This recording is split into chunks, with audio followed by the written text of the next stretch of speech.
He says He's going to leave it there. Some things God leaves around us to keep us humble. So I pray. I said, God, if you want me out of it, take me out of it. Take me out of it. That way I will know, because I won't know how to do it. I won't know my limitations, David. I won't know. Take me out of it. And within a week, my world had fallen apart. But I added one caveat. I added one condition. You know what the condition was, friends? Don't let me regret it. Don't let me regret it. That's how I would know that I wouldn't regret my decision. So for the past, I don't know, over almost 3 years now, I've been out. And every day, for 3 years I've hurt. Every day I've been lonely. Every day I feel separated. Every day I feel pain. Every day I feel regrets. So the past few weeks I've been saying, okay, God, what the? Wasn't this within our deal? Wasn't this within our deal? Did I not ask you, okay, God, I will get out of this thing. Just don't let me regret it. Because I don't know how to deal with this thing. And I said, God, why am I hurting? Why do I hurt every day? And believe it or not, I'm that weird person that, the original Superman, not the original Superman, the one with Christopher Reeves in it. Who was the guy who played Lex Luthor? Was it Gene Hackman? I think it was Gene Hackman. He played Lex Luthor. And he told Christopher Reeves, he says, some people can read volumes of books and never glean any information. Some people can open a package of bubble gum. And it's talking about the old comics he used to write on the bubble gum and unlock the secrets to the universe. I'm watching this movie, The Equalizer 2. And I've been asking God, why God? Why God? Why do I hurt every day? And Denzel Washington tells this guy he's in a decision. He tried to steal his daughter back and do all this bad person. And he says there are two types of pain. The pain that hurts and the pain that alters. Today, you get to make a choice. What do you choose? Do you choose the pain that hurts? Either way, this guy, he's done taking out all of his bodyguards and all that. He knows that this guy, he stands zero chance against Denzel Washington. He knows that he stands no chance of escaping this. I can either kill you, I'm still going to take the daughter back to the mama. Or you can choose to let this thing go, and I'm still taking the daughter back. Either way, he's taking the daughter back to the mama because the guy stole the mama. He stole the baby and took the baby up because he hated the mama. Long story. But the point is that guy had a choice. We're never shown the repercussions of the choice. We're never shown the choice that he made because it blacks out. But the most important thing is that what he said. There's the pain that hurts, and there's the pain that alters, or the pain that changes. The pain that causes you to remember. The pain that causes you to say, write you 3 or 4 hot checks, and every time you go down the road, every time you get pulled over, you wait to get given that summons. Because you got a what? You got a coupon waiting for you in jail. So when you're driving that road, still to this day, I still look in the rearview mirror every time I pass a cop. Because I'm thinking, oh boy, the Walmart delivery driver came in the other day. She pulled up here yesterday. And she said, this 118? I said, well, it depends. Well, actually, I said, yes. And I said, well, wait a second. I should have said this. I said, that depends. Are you a bill collector? Are you a process server? Or you work for the sheriff's department? Because if you are, no. No. But if you happen to be Walmart, she said, well, I got groceries. I'm going, heck yeah, listen to us. So I've been there. There's nothing like, you ain't got to raise your hand, but if you've ever been pulled over and found out you have an outstanding warrant, guess what? You get a free ride. Been there, done that. Do that a couple times. Daddy told me, he said, boy, when you start paying for them tires, you'll start burning them off. And it dawned on me. I said, God, is this what it is? He said, yes. I made a deal with God. The problem is that did God ever answer me and say, okay, money, I'll never make you have regrets? I just assumed, Lance, that God was going to make that deal with me. Why? Because I've created a God in what? Your image. My image.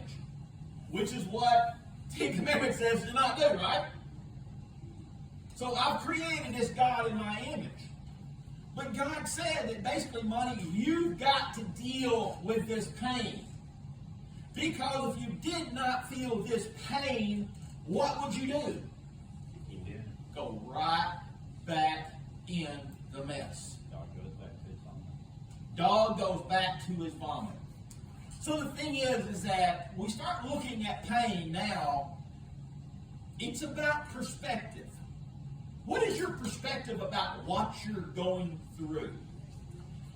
The difference between the pain that hurts and the pain that alters is this. The pain that hurts, you're always thinking about what? You. Why am I going through this? Why does this hurt? Why is this? Why? What is it you hear? If you have 5 whys together, what do you sound like?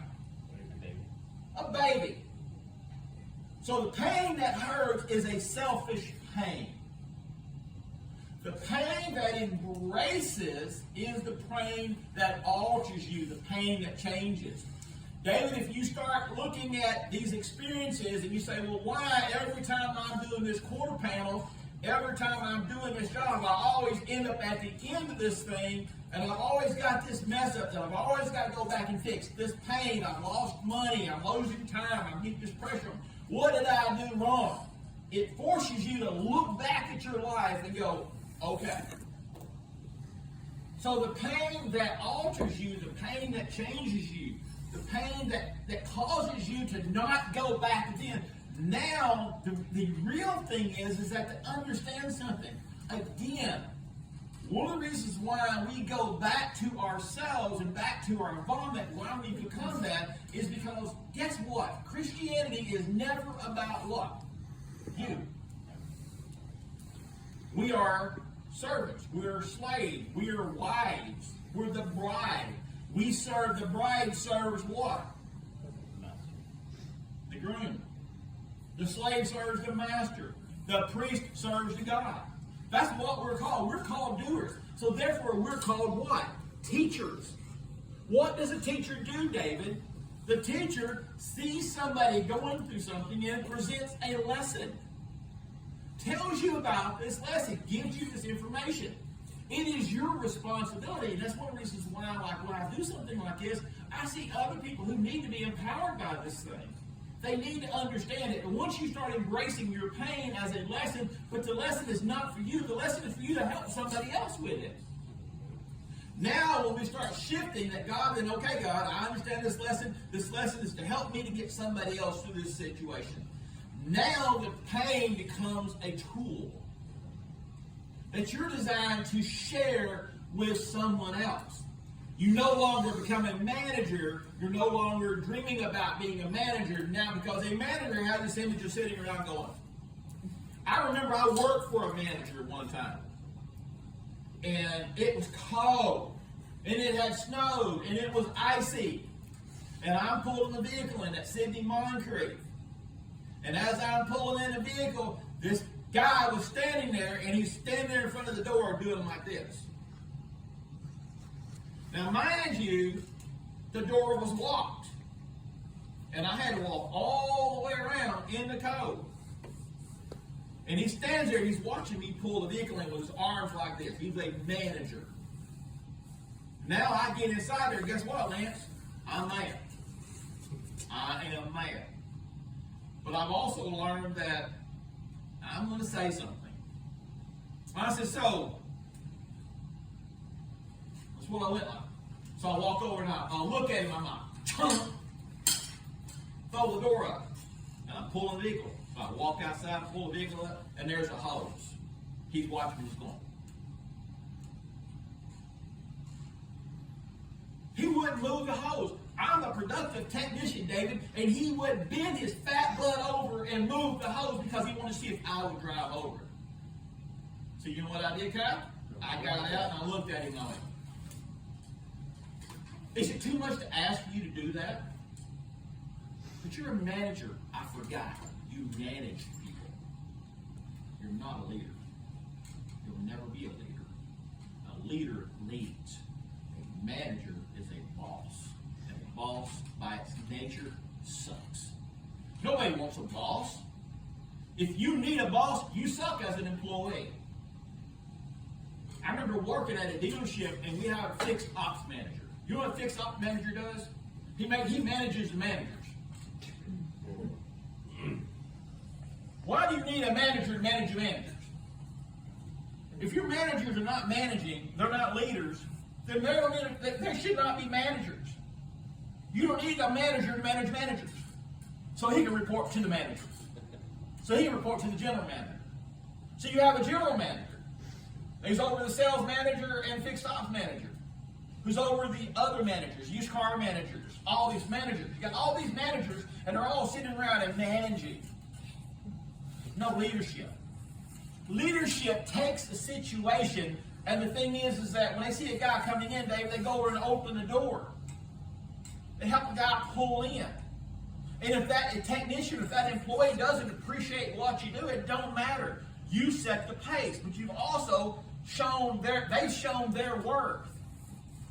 We're not talking about being like them, Kai. We're not talking about being that kind of employee. We're talking about being leaders. We're called to be leaders. And leaders, by their nature, are servants. They are servants. We're called to be more, but yet how can we be called to be more when we're sitting here and all we are absorbed by is our pain that hurts? We can't grow. Because all we see is us. So, let's talk about something. Let's go to, remember I gave you all verses. And I found the one I wanted was in 71. But I was like, I went back to 67, so we're in Psalm something. Psalms 119. We're going to start at 67. So what we're doing here is we're talking about perspective, right? And it says here, it says Psalm 67, before I was afflicted, I went astray.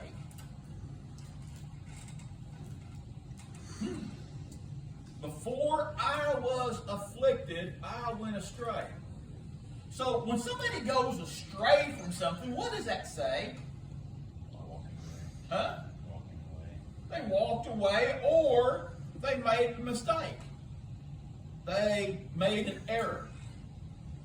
But what does that signify? If you go astray, so we got a path right here, Amber, but you went astray. Or say like, maybe that's not a good analogy. Maybe if we take it from this analogy, or this illustration, whatever. We're on a line, we're on a path, right? But all of a sudden we're on this path, and then all of a sudden we do what? Right. We go straight. But help me to understand something. Before you was led astray, what were you? Straight. You were where? Because you can't be on the wrong path and then led astray, can you? So you had to be on the path. Y'all see where I'm going here. So who is he talking about? He said, before I was on the path. So now we're going to ask this question. The big question. What do we say?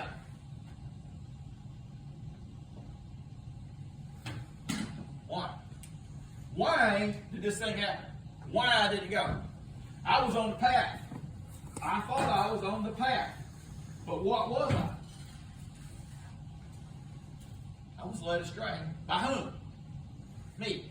My desires. Some people will go out there and say, well, I was tempted and Satan led me astray and stuff like that. I was drawn away. No. What is the problem with that, Lance?